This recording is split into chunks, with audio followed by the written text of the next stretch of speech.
चलो आज एक कंसेप्ट देखते हैं, है ना। इसको हम बोलेंगे conservation of linear momentum. Conservation conservation of linear momentum, है ना।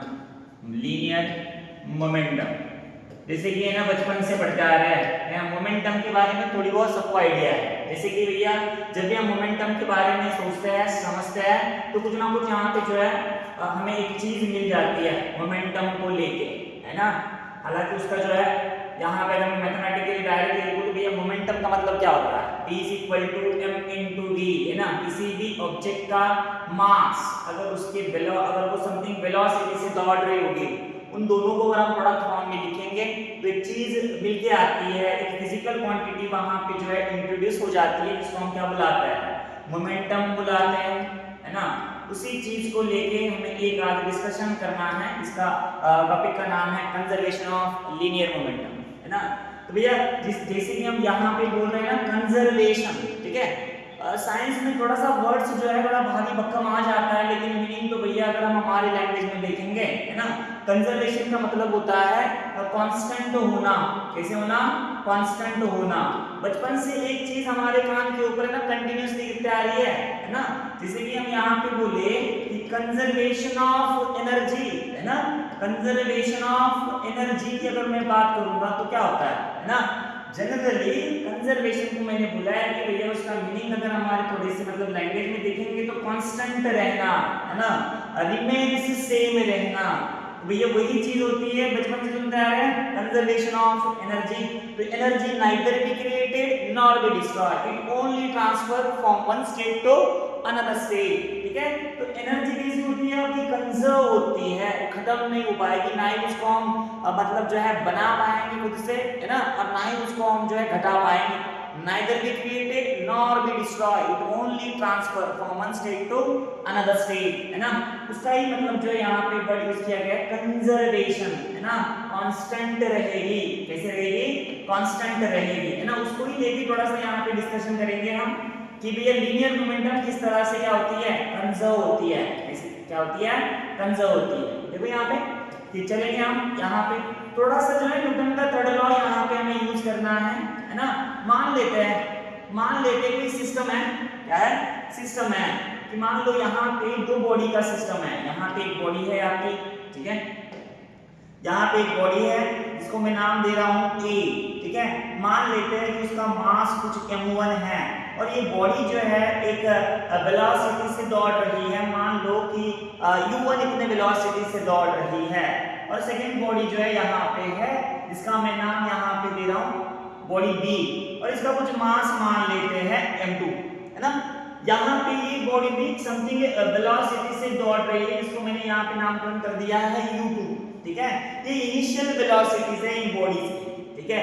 तो मैंने यहाँ पे क्या कर दिया, यहाँ पे एक मतलब जो है हमने कंडीशन डाल दी कि यहाँ पे u1 जो है वो ग्रेटर देन क्या है, u2 है। तो भैया अगर u1 से हमने इनकी वेलोसिटी रिप्रेजेंट करी है तो सिस्टम को हम इनिशियली देख रहे हैं, उनकी इनिशियल वेलोसिटी जो है क्या है, u1 और u2 है, और कंडीशन मान यहाँ पे बता दी गई है कि u1 is greater than u2 है। तो ऑब्वियस बात है एक समय आएगा कि बॉडी ए जो है बॉडी बी पे क्या करेगी, कोलाइड करेगी, है ना।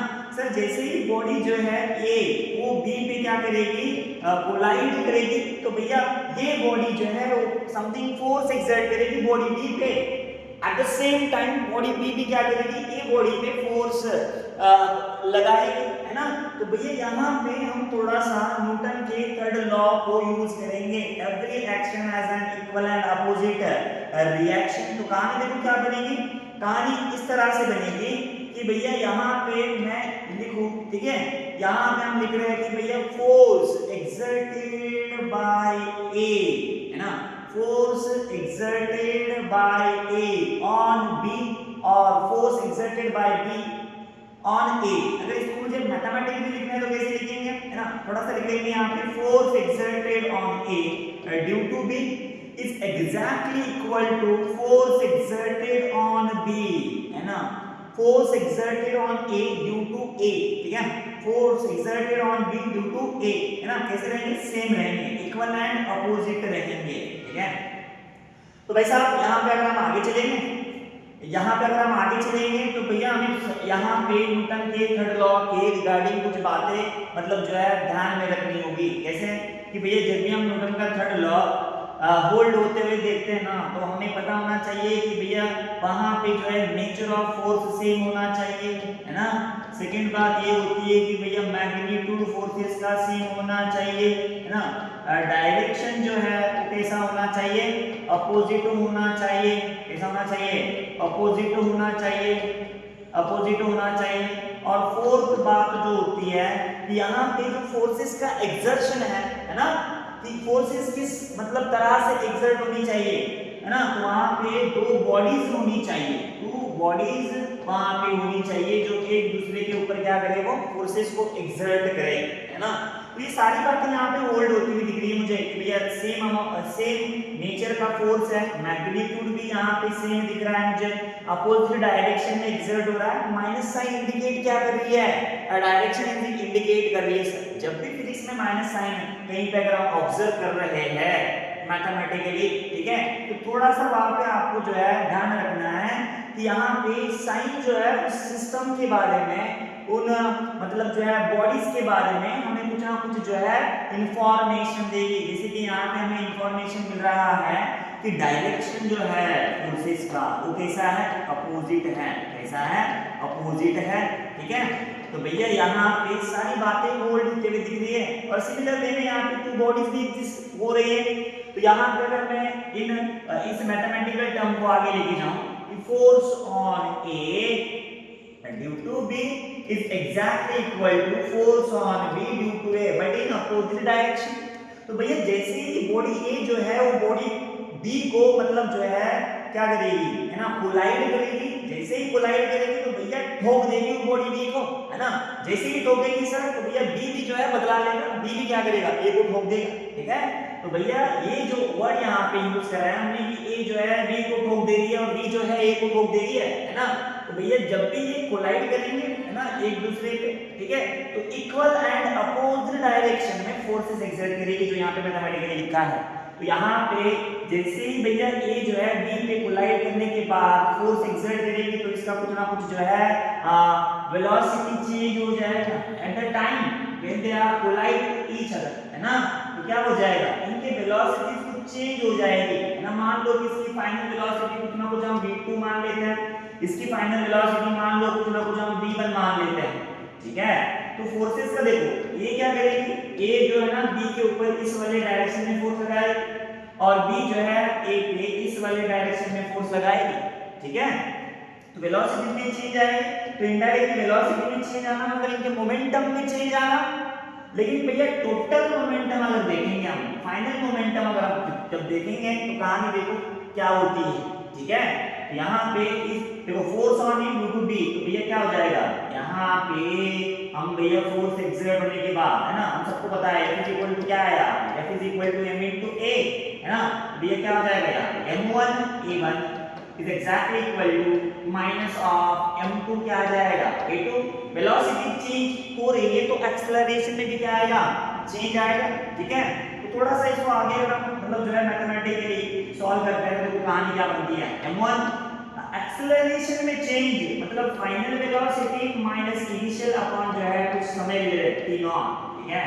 सिमिलर वे में माइनस m2 यहाँ पे कुछ जो है change in acceleration second body, that is what v2 minus जो है u2 अपॉन जो है क्या आएगा t0, है ना। तो समय जो है ना, एक पर्टिकुलर टाइम ऑफ इंस्टेंट पे क्या करेगी, कोलाइड करेगी। सर जैसे ही कोलाइड करेगी ना तो भैया यहाँ पे और चीज हमें मेंशन करनी पड़ेगी कि भैया फोर्सेस का जो एक्सर्शन है ना, वो इंस्टेंटेनियस होना चाहिए। कैसा होना चाहिए, इंस्टेंटेनियस। ऐसे नहीं कि भैया ये जो है बी को ठोक देगा फिर बाद में जो है 2 घंटे के बाद इसको गुस्सा आएगा फिर ये जाके इसको ठोकेगा, बिल्कुल नहीं, है ना।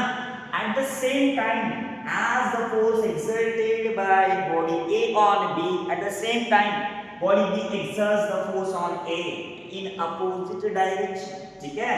तो भैया ये T0 जो है सेम रहेंगे तो उसको हम क्या कर सकते हैं, कैंसिल आउट कर सकते हैं, ठीक है।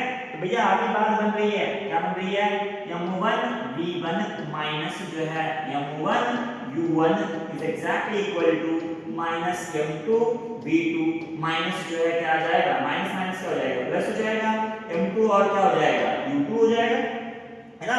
आगे अगर उसको हम लिख रहे हैं, है ना, आगे अगर हम उसको लिख रहे हैं सॉल्व थोड़ा सा मैथमेटिकली, तो क्या हो जाएगा, यहाँ पे कहानी हो जाएगी m1 v1, उधर का जो m2 v2 है उसको इधर लेके आओ, माइनस में क्या हो जाएगा, plus m2 v2 is exactly equal to क्या हो जाएगा, m1 u1 प्लस जो है m2 u2 हो जाएगा, ठीक है।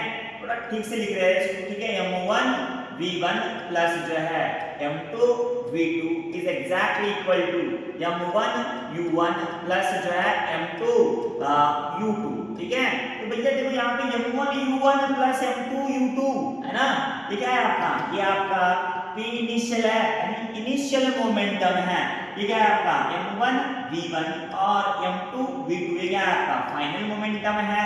तो भैया इसको हम इस तरह से लिखेंगे pi is equal to pf लिखेंगे, ठीक है। तो initial momentum of the system is exactly equal to the final momentum of the system. मतलब क्या हो रहा है, ठीक है, कि before the collision what amount of the momentum that system has, ठीक है, is exactly equal to after the collision, ठीक है। तो कहानी ये बन रही है किसी भी सिस्टम का, ठीक है। सिस्टम का मतलब होगा कि वहां पे एक से ज्यादा बॉडीज होगी, ठीक है। जैसे कि आगे चल के मतलब जो है ये वर्ड बहुत बार हमें यूज करना पड़ेगा कि सिस्टम ऑफ पार्टिकल्स है, system of that, system of this, ठीक है, एक से ज्यादा चीज है। तो भैया कहानी बनेगी सिस्टम की, करके यहाँ पे बोला जा रहा है कि भैया सिस्टम का जो लीनियर मोमेंटम है बिफोर कोलिजन और आफ्टर कोलिजन कैसा रहेगा, रिमेन्स सेम रहेगा, और उसी वर्ड को हम बोल रहे थे कंजर्व रहेगा, ठीक है, रिमेन्स सेम है। तो भैया कंजर्व रहेगा यानी क्या होगा, कांस्टेंट रहेगा, कैसा रहेगा, कांस्टेंट रहेगा, ठीक है। It's all about the conservation of a linear moment, ठीक है।